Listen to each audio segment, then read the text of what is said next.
Someone described Moore County once, 60, 70, 100 years ago, as being made up of three things: mules, mud, and whiskey.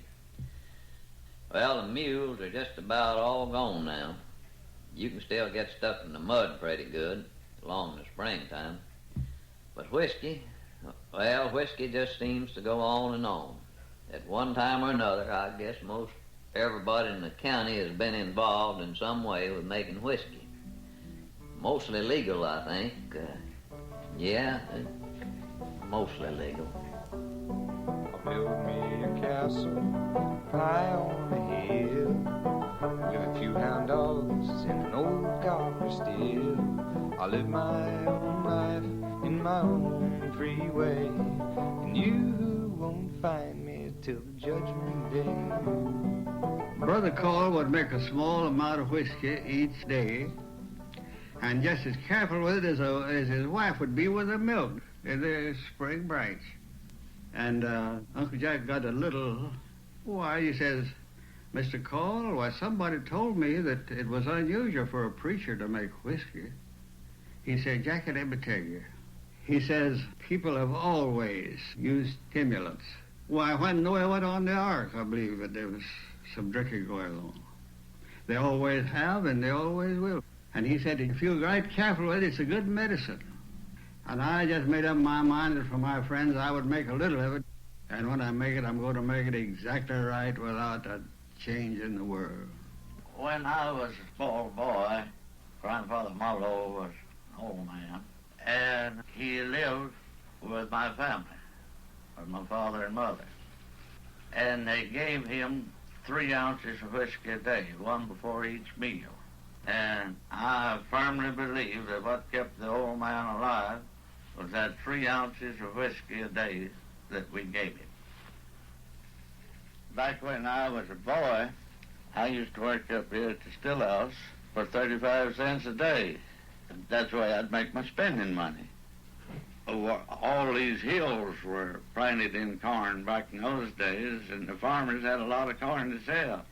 And they'd chill this corn, and then they'd take it in this big granary and pour it out on the floor about 2 feet deep for it to dry. Then they'd have to stir that corn to keep it from getting hot and musty, you see. And I've helped stir a lot of that corn back there when I was working at the 35 cents a day. It was pretty hard work, too. We also bottled whiskey back then. Back then, they didn't have bottling lines like they have now. They had a trough, and they'd run the whiskey into this trough. Then they had spigots. And you'd take your bottle, and you'd push it up on this spigot. You had to suck that whiskey through this spigot to get it started siphoning out.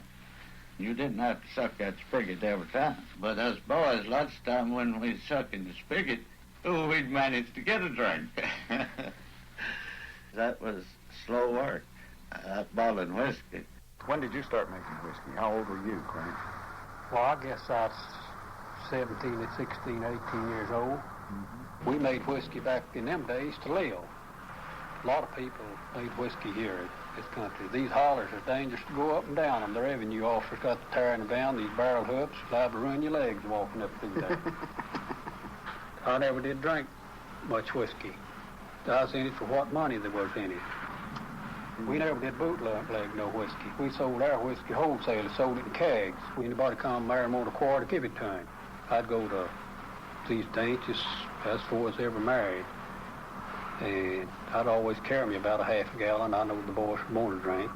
And I had a car, and I'd get $1 on the gallon for hauling. And I had the first 25 model T Ford in this whole country that had balloon tires on it. Boy, it was a cracker jack. And the tires wouldn't puncture. You know, these old Model T's had these small tires. Yeah. And they're as hard as a rock. And if a man drove 10 or 12 miles without having a flat tire, he thought he'd done something. But them balloon tires come on, and man, you could just drive from then on without having them. And I had to be a route I run. I'd haul 50 gallons every Wednesday night. I'd carry to these bootleggers. They had prayer meeting out there at the other side of my place, and I was going with the old lady, And I'd have this load of liquor out ready where I could load it, get it out in daytime, close to the road. And after we'd come back from prayer meeting, well, I'd load this whiskey up in my car and I'd deliver it to these boys. And I made me $1 on the gallon. That's $50 that night I'd make in about an hour and a half. Yeah. And $1 then was as big as a wagon wheel is. There's very few people knows anything about whiskey. Yeah, they take one drink and drink anything from there on out.